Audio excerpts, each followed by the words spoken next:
estudios constitucionalismo administrativos, en particular a Jared Milevich, que me ha extendido estas invitaciones. Estoy muy contenta de estar en Temuco. Yo tengo un vínculo especial personal con esta ciudad, me gusta mucho. Es la primera vez que estoy invitada como académica, pero no. Así que me gusta mucho estar acá. Me pone muy feliz, me paso bien, sí. Espero que ustedes lo pasen bien conmigo. Yo lo paso muy bien reflexionando acerca de estas cosas. Creo que el tema es un poco distinto de lo que se habló antes, pero a ver si me acompañan en esta reflexión. En el programa decía Tribunal Constitucional y Opinión Pública. Yo soy muy mala para los títulos y luego lo pensé mejor y lo reformulé como Tribunal Constitucional y Ciudadanía, seguido de la pregunta de si cabe algún rol a la opinión pública en el ejercicio de la jurisdicción constitucional. Justicia constitucional y opinión pública son conceptos que emotivamente o instintivamente parecen remitir a ámbitos opuestos de la res pública. Los asociamos con ideas o con conceptos contrapuestos, mientras justicia constitucional iría junto con prudencia, con derecho, con razón, con argumentación. La opinión pública iría con impulsividad, iría con política, con pasión, con una emotividad impulsiva. ¿Qué papel entonces, por qué se le ocurre a esta señora que puede caber un papel a la opinión pública en el ejercicio de una labor tan seria para la cual se requiere tanta virtud y tanta sapiencia como la de ser el guardián de la Constitución? Recordemos que la opinión pública surge como elemento de la vida política en un proceso coetáneo al surgimiento del constitucionalismo liberal. Ya desde ahí ya no es tan loco. Históricamente no siempre existió la opinión pública. Cuando surge el constitucionalismo, surge la opinión pública. Antes no existía. Y es desde entonces que lo público, por eso he hablado de res pública, y contiene este otro componente privado. La opinión pública es la consideración, reflexión y expresión de aquellos que no forman parte del poder público, pero que son parte de la comunidad política, se interesan e involucran en sus asuntos y hacen extensivas sus reflexiones al resto de la ciudadanía. Ahora, si vamos a entender la opinión pública como sinónimo del resultado de las encuestas o los trending topics en las redes sociales, bueno, cerramos la discusión y no cabe ningún rol ahí. Pero en honor a la verdad, yo estoy utilizando la el concepto de opinión pública a falta de uno mejor que exprese lo que realmente quiero decir. Y esto es, yo lo que quiero significar es el modo en que la ciudadanía vive, entiende y valora aquello que es resguardado en el Pacto Fundamental de Convivencia Política y que en un momento concreto puede estar siendo objeto de deliberación pública. Es más complejo que esta emotividad. ¿Qué opina usted? Si las definiciones de una constitución que permiten la convivencia pacífica en una sociedad plural son fundamentalmente políticas, esto es, ¿quién ejerce el poder? ¿Cómo lo ejerce? ¿Para qué? ¿Y con qué limitaciones lo va a ejercer? Entonces, los integrantes de la comunidad política, los ciudadanos virtuosos, todos nosotros, supongo, estarán especialmente interesados en el ejercicio de la jurisdicción constitucional, o deberían estarlo. En lo que sigue voy a compartir estas ideas que traté de poner en orden, que tienen por supuesto el carácter de provisorias, abiertas al debate y muy tentativas. Primero voy a plantear que la justicia constitucional desarrolla una labor de relevancia política. Eso no tiene mucho de nuevo. Segundo, que del proceso constitucional esperamos que este cumpla algunas exigencias inherentes a todo proceso jurisdiccional: independencia e imparcialidad, y que esto, y que vamos a esperar de los jueces constitucionales que fallen conforme al derecho y solo conforme al derecho. Luego, que el material con el que va a trabajar el juez constitucional tiene algunas características que lo distinguen y que han llevado a que nuestro Tribunal Constitucional incorpore algunas instituciones que vinculan el proceso de constitucionalidad con la sociedad civil y la ciudadanía. Y lo que en la visión tradicional implica,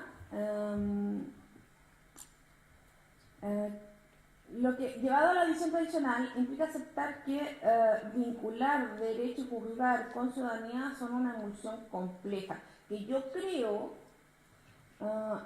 que podríamos entenderla mejor acudiendo a una teoría planteada por Jennifer Nedelsky de la comunidad de juzgadores. La traducción es propia y probablemente mala, pero creo que acudiendo a esta teoría de Nedelsky podríamos integrar conceptualmente el ejercicio de la jurisdicción constitucional con la consideración de la opinión pública o la apertura de la ciudadanía.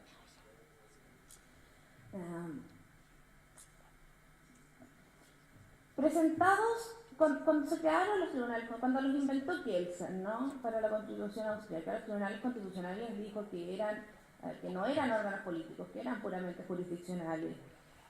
Sin embargo, hoy día, cual más, cual menos, toda la doctrina asume que hay un nivel de politicidad en el ejercicio de la jurisdicción constitucional. Esto porque el juicio de constitucionalidad en materia de derechos y libertades tiene algunas particularidades. Exige interpretar la ley con su particular dignidad democrática y el texto constitucional que tiene como características el mayor grado de indeterminación de sus disposiciones, su ambigüedad y vaguedad y la abundancia de lo que Waldron llama los conceptos esencialmente controvertidos, es decir, que llevan en sí mismos oposiciones de concepciones filosóficas, ¿no? Como libertad, o igualdad, o justicia. Entonces, la necesaria concretización de estas normas constitucionales frente al caso va a importar frecuentemente destacadas consecuencias políticas. Esto va a ubicar al juez constitucional en un lugar de destacada influencia dentro del sistema democrático y nos va a plantear desafíos importantes respecto de cómo ha de perfilarse su rol dentro de el estatuto que lo va a regir y el diseño institucional que se va a escoger. Desde luego, cómo enfrentar estos desafíos va a depender de las premisas teóricas desde las cuales se conciba el problema, y aquí es donde yo tengo que contarles desde cuáles son mi credo, ¿no? Cuáles son mis premisas teóricas. Yo asumo una concepción de constitución marco abierto de posibilidades que deja libre espacio a la configuración de la política, es decir, entiendo la Constitución como un conjunto de límites que el proceso político debe respetar y no como un orden material de valores que debe expandirse. Consecuentemente, me tomo en serio la objeción democrática y creo que es seria y nada fácil de sortear. La deferencia al legislador también me la tomo muy en serio y consigo una presunción fuerte de constitucionalidad de la ley. Y creo que los jueces constitucionales se integran como uno más de los órganos estatales que ejercen el poder público, debiéndose siempre al titular de la soberanía y al poder constituyente, que es del pueblo, no del pueblo abstracto que alguna vez ejerció el poder constituyente y luego nos olvidamos de él, sino el pueblo concreto, presente, vivo, que está ahí opinando, pensando, existiendo, deliberando. El Tribunal Constitucional, entonces, creo yo, es el intérprete final de la Constitución, sí, pero no es el único intérprete, ni es el supremo intérprete. Y esto implica aceptar que el derecho en general, pero particularmente el derecho constitucional, es una construcción social compleja en el que intervienen múltiples actores estatales y sociales. Dicho eso, les pido que hagamos ahora otro ejercicio. Vamos a otro tema. Pensemos en un juez. en un juez normal, en un juez no constitucional, en un juez civil, en un juez penal, laboral. Y es lo que esperaríamos de él. Porque la Constitución es todo lo si es que ustedes me creen, es todo lo que dije, pero también es norma jurídica aplicable dentro de un proceso jurisdiccional en el que se ha de fallar conforme a la técnica jurídica, ¿cierto? Y en este proceso vamos a esperar que del juzgador lo que vamos a esperar de todo juez, que aplique las normas según su convicción jurídica, priorizando su lealtad con el derecho a sus lealtades o convicciones políticas, filosóficas, religiosas, personales, de amistad, lo que sea, amorosa. No sé. Un formalista exégeta diría que esperaríamos de la objetividad, buscando ese juez de Montesquieu que pensaba que el poder de juzgar era en cierto modo nulo. Bueno, nosotros sabemos ya que el formalismo y la pretendida distancia y objetividad del juzgador a lo exégeta está superada, aunque los civilistas todavía no se enteran, pero nosotros sí. La objetividad hoy día ni siquiera goza de buena reputación entre la teoría de las ciencias aplicada a la química o a la física, menos al derecho. Por lo tanto, la cuestión de la subjetividad es ineludible en derecho. Particularmente es acuciante cuando tratamos con el ejercicio de la jurisdicción constitucional, atendido el particularísimo material jurídico con el que opera, que cargado como está de contenido político, emotivo y filosófico, pensemos en palabras presentes en todas las constituciones: dignidad, democracia, justicia, igualdad, libertad, comprometen al juzgador en sus convicciones profundas con el acto de juzgar el caso que se le presenta. Yo no sé ustedes, pero cuando yo dije esas palabras, a mí me pasa algo que no es lo mismo que cuando digo ingreso no renta, certidumbre de tránsito, cláusula compromisoria. Algo ahí distinto en mí. Ahora bien, ok, objetividad no le vamos a pedir, vamos a renunciar a eso. Ya, pero le vamos a pedir independencia e imparcialidad, ¿cierto?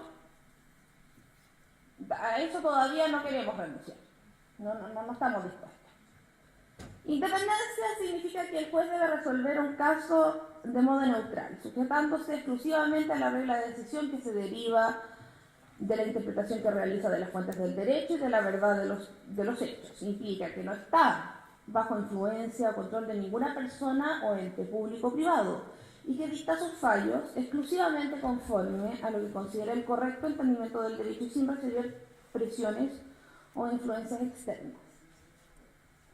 La imparcialidad, por su parte, implica que el juez es ajeno a las partes y al objeto del litigio, que se encuentra desvinculado del asunto sometido a su conocimiento.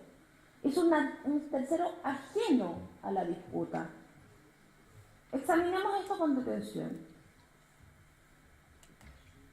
Sucede que no es posible pedir independencia e imparcialidad al juez constitucional del mismo modo que al juez no constitucional. Si la independencia del juez constitucional no es sino la otra cara de la moneda de la vinculación, de su vinculación exclusiva al derecho constitucional, las particularidades propias del tipo de juicio jurídico que éste tiene que hacer implican que la independencia del juez constitucional tiene que ser modalizada. El principio de la independencia judicial reclama que los jueces deben tomar decisiones razonadas, motivadas solo por los mejores argumentos, ostentando el cetro de la razón. Solo deben ser racionales. Es un lugar común decir no debe recibir órdenes de un partido político, ni de una orden religiosa, etc. Ni de la calle, ni fallar conforme a las encuestas, sino conforme a lo que dice la Constitución. Pero en realidad esto no resuelve mucho porque las constituciones están llenas de áreas de incertidumbre. Por lo tanto, es ineludible que las ideas filosóficas de los magistrados desempeñen un papel relevante en la adjudicación constitucional. ¿Qué significa la independencia entonces? ¿Que sean independientes de sí mismos? Y en cuanto a la imparcialidad, el juez constitucional nunca puede ser del todo un tercero totalmente ajeno al litigio constitucional sometido a su conocimiento, porque al desarrollar la Constitución escoge una interpretación determinada, definiendo el modo en que el pacto fundamental de la comunidad política ha de entenderse, y siendo él mismo parte de dicha comunidad política, no puede nunca ser un tercero totalmente ajeno y desinteresado respecto de cómo se interprete ese pacto. El juez constitucional siempre se encuentra de algún modo personalmente comprometido en la decisión que toma al fallar, por el solo hecho de ser ciudadano del Estado cuya constitución es garantizada en el proceso constitucional. Parece que les estamos exigiendo cosas que son difíciles, ¿no? Y vamos a agregar otro elemento, que es específico de los jueces constitucionales. A los jueces constitucionales se les exige, revisando la legislación comparada y la doctrina, un compromiso fuerte con el paradigma del Estado constitucional de derecho. Es decir, que se comprometan con la vigencia de los derechos fundamentales, con el control del poder y con la regla de la mayoría. Acostumbrados como estamos, mal acostumbrados o demasiado acostumbrados como estamos a un constitucionalismo y un naturalista conservador o liberal, todos aquí, creo, hemos escuchado a veces acríticamente estos derechos esenciales que emanan de la naturaleza humana, que el Estado no crea, sino que solo reconoce y viene a garantizar, no a crear, que yo los invitaría a considerar un poco más críticamente. Suele olvidarse que también el compromiso con la regla mayoría y la soberanía popular implica consecuencias para el ejercicio de la jurisdicción constitucional. Esta debe ser ejercida en la convicción de que se ejerce un poder público a su modo político, a su modo, porque por supuesto que no es de la misma manera que el ejecutivo, que el legislativo, pero también a su modo político, y por lo tanto que debe estar abierto a la ciudadanía. Ahora bien, ¿cómo conciliar las exigencias de la independencia e imparcialidad con la exigencia del compromiso democrático? Y esto, con el reconocimiento de que la subjetividad es ineludible en el acto de juzgar. A mí esto me ha tenido inquieta durante mucho tiempo. Nedelsky dice, el derecho, Nedelsky lo dice en general, que necesitamos una teoría del juicio en general, pero en particular, dice Nedelsky, el derecho necesita una articulación de la naturaleza del acto de juzgar, con su irreductible elemento de subjetividad que sea compatible con los valores fundamentales del Estado de Derecho. Volvamos sobre la pregunta central del trabajo, de este trabajo. Cuando el juez constitucional debe decidir una cuestión de constitucionalidad en materia de derechos fundamentales, ¿debe realizar esto también abierto a la ciudadanía? Esta cuestión teórica tiene una concretización bien interesante en una práctica de nuestro Tribunal Constitucional que ha sido bastante poco estudiada. A mí me llama la atención la poca atención que se le ha dado. La Ley Orgánica Constitucional del Tribunal Constitucional, reconociendo la dignidad democrática de la legislación y la presunción de constitucionalidad de la ley, contempla la intervención de los órganos colegisladores en el proceso de inaplicabilidad por inconstitucional y en el proceso de inconstitucionalidad. El Tribunal Constitucional, por su propia iniciativa y sin mandato legislativo mediante, ha ampliado el espectro de los participantes en dichos procesos. En la inaplicabilidad, sin mediar regulación, la sociedad civil, se ha instalado la práctica de que la sociedad civil pueda intervenir sin ser parte en el proceso presentando un amicus curiae fundado en el derecho constitucional de petición. Esta institución de aplicación reciente en Chile solamente está reconocida en la Ley de Tribunales Ambientales. Si alguien conoce alguna otra legislación que la reconozca positivamente, me lo cuenta, pero yo solamente sé que en Chile los amicus están reconocidos por el derecho positivo en materia ambiental. Pero en materia de inaplicabilidad se utiliza mucho. Esto significa que un tercero hace una presentación e interviene en un proceso aportando una opinión fundada que puede resultar relevante para la resolución de un litigio en el que se debatan cuestiones socialmente sensibles, en que esté en juego un interés público relevante cuya dilucidación ostente una fuerte proyección o trascendencia colectiva. La actuación de este tercero se materializa a través de una actividad de alegación sobre el tema que constituye el objeto de la decisión judicial. Se trata de un tercero ajeno a la relación procesal, no es parte del pleito, pero tiene un interés justificado en la decisión y reconocida competencia y versación en la cuestión debatida. Tampoco es perito, su presentación no devenga honorarios ni tiene efectos vinculantes para el tribunal al que comparece. Tampoco es prueba. Esta práctica es cada vez más frecuente, particularmente cuando se trata de materias de alto interés y controversia social, como la justicia militar, acceso a la información pública, matrimonio igualitario, todas materias de inaplicabilidad en que se han presentado uno o más amigos. Más interesante todavía, en el proceso de constitucionalidad, el Tribunal Constitucional ha instaurado la institución de las audiencias públicas, y aquí sí la instauró como institución, fundándose en el artículo 37 de la Ley Orgánica Constitucional del Tribunal Constitucional, que permite, comillas, decretar las medidas que estime del caso tendiente a la más adecuada sustanciación y resolución del asunto que conozca. Me voy a permitir leerles las palabras de la ministra Marisol Peña, que estuvo ayer, expresidenta del Tribunal Constitucional. Por lo tanto, yo creo que es representativo de lo que piensa o del espíritu en que instauró esta práctica o esta institución, el Tribunal Constitucional. Y a mí de verdad encuentro curioso que se le dé poca atención a este tipo de expresiones. Dice: los procesos de inconstitucionalidad de la ley no solo deben dar cabida a la expresión de la voluntad de los órganos colegisladores, sino que también a la misma ciudadanía, ya sea a través de la concesión de una acción pública para iniciarlos, o de su activa participación a lo largo del proceso constitucional.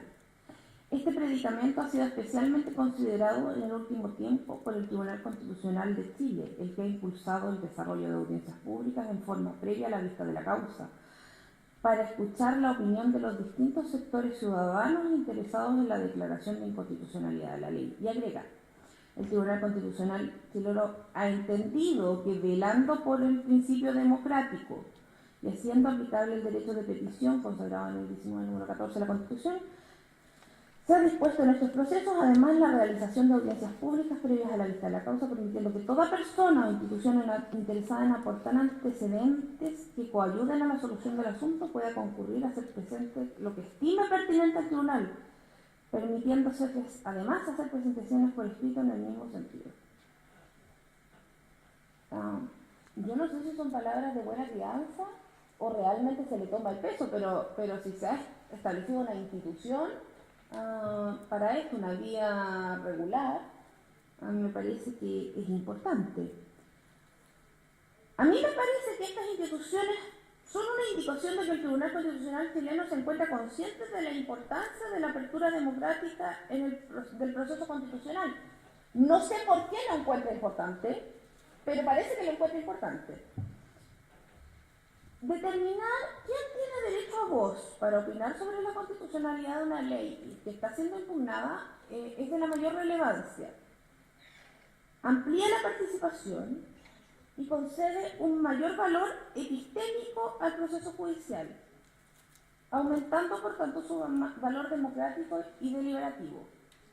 Hay otras prácticas también, como la creación de un canal de YouTube del Tribunal Constitucional que pone a disposición pública las vistas de las causas de mayor connotación social y las cuentas públicas del Tribunal, que aunque no son instituciones jurídicas de la relevancia de lo anterior, también van en el mismo sentido. Es relevante la autocomprensión que tenga el Tribunal Constitucional.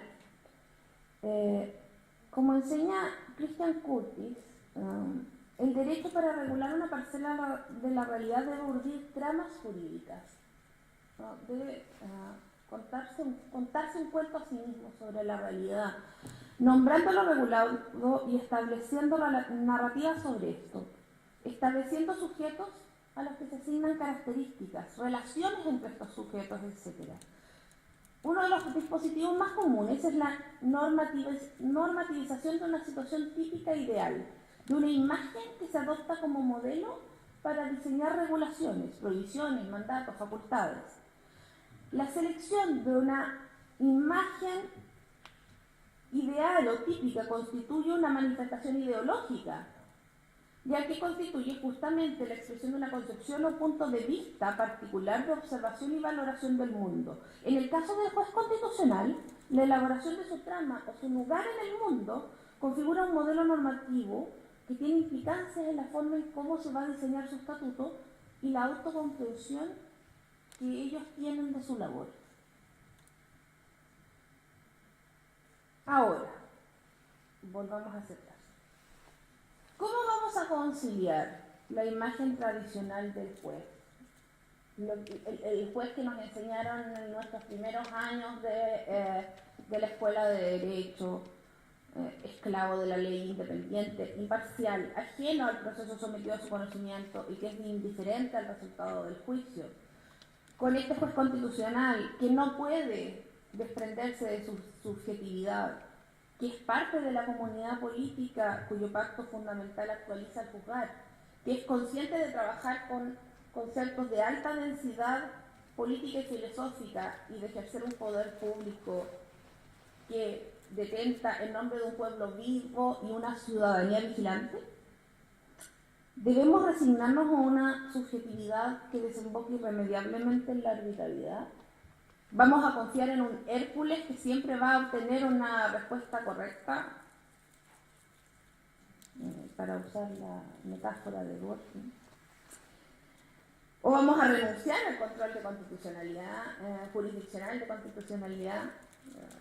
Se ve poco probable eso. Acá es donde yo creo que viene al rescate la teoría de las comunidades de juicio, comunidades de juzgadores de Jennifer Nedelsky, que me parece nos pueden dar algunas luces, nos puede dar algunas luces que permitan integrar conceptualmente el ejercicio de la jurisdicción constitucional con considerar la opinión pública o la apertura hacia la ciudadanía. Estoy utilizando ambos conceptos a ver si entre los dos se expresa mejor. Esta teoría de Nedelsky se apoya en algunas. Esta teoría de Nedelsky se apoya en una teoría inconclusa sobre el juicio que dejó Hannah Arendt a medio hacer antes de morir. Nedelsky fue la última tesista de Hannah Arendt. Y Hannah Arendt estaba trabajando en una teoría del juicio que no se trataba del juicio jurídico, que no se trataba de lo jurídico, y que Nedelsky tomó para el juicio y la utiliza para y utiliza esta teoría de la comunidad del juicio para enfrentar el problema de la universalidad de los derechos fundamentales y las críticas a él. Pero yo creo que nos sirve, que esta idea, esa es la maravilla del conocimiento humano, ¿no? Que se va construyendo uno sobre los hombros de otro. Espero hacerle justicia a esta teoría. Nedelsky plantea que lo primero que hace es controvertir la idea de que la aceptación de la subjetividad como elemento irreductible del juicio va a implicar necesariamente caer en la arbitrariedad. Dice, esto es lo útil. No es cierto que aceptar la subjetividad signifique que necesariamente vamos a quedar a merced de lo que le gusta, le parece mejor, la moral personal del juez, de quien juzga. El acto de juzgar no es lo mismo, sostiene, que el de afirmar una verdad, que sería la visión del formalista, ¿no? O de la única respuesta correcta. O el de expresar una mera preferencia, la subjetividad arbitraria. Dice que el juicio estético, moral o de cualquier tipo se vincula con un sentido común compartido por quienes son miembros de una comunidad en que se juzga. Dice que el juicio no es universal, sino que el juicio se vincula con una comunidad concreta, que comparte un sentido común. El juicio reclama validez cortejando, así le dicen a Delgado, que corteja, trata de seducir, ¿no? Galantea el acuerdo de los otros que están en posición de juzgar. Yo te digo, mira qué bello ese cuadro, y yo quiero que tú me digas, sí, es bello. Y entonces que mi juicio de que ese cuadro es bello es válido. Para eso requerimos un sentido común de la belleza, un cierto concepto de la belleza compartida. No es posible forzar a compeler a otros a que validen mi juicio, como sería el caso de estar afirmando una verdad. Si yo estoy segura de que lo que yo estoy haciendo es afirmar una verdad, entonces, si el otro no está de acuerdo con lo que yo estoy afirmando, yo voy a tratar de demostrarle, esperemos que a la buena, que debería estar de acuerdo conmigo. Tampoco es razonable esperar que otros validen mi juicio porque es lo que a mí me gusta o es por lo que yo siento o porque es mi moral personal. Yo juzgué así porque soy parte de la religión Bahá'í. Valídenmelo. No es razonable eso. Pero si vinculo el juicio a una comunidad concreta y cortejo el acuerdo de los otros, parece que ahí la arbitrariedad tiende a diluirse. Quiero persuadir al otro de que mi juicio es válido, y para eso necesito que exista una base común, un sentido común compartido por la comunidad de aquellos que están en posición de emitir juicio sobre los juzgados. En este intento de cortejar el acuerdo de los otros es que nos podemos liberar de nuestra propia idiosincrasia y preferencias personales. Porque no podemos apelar solamente a nuestra subjetividad, tendremos que apelar al sentido común, porque el juicio tiene que ser comunicable a los otros que pertenecen a la misma comunidad. La validez del juicio solamente se va a poder reclamar de aquellos que pertenecen a la comunidad de juzgadores, es decir, de aquellos que son miembros del ámbito compartido en que aquello que es juzgado existe.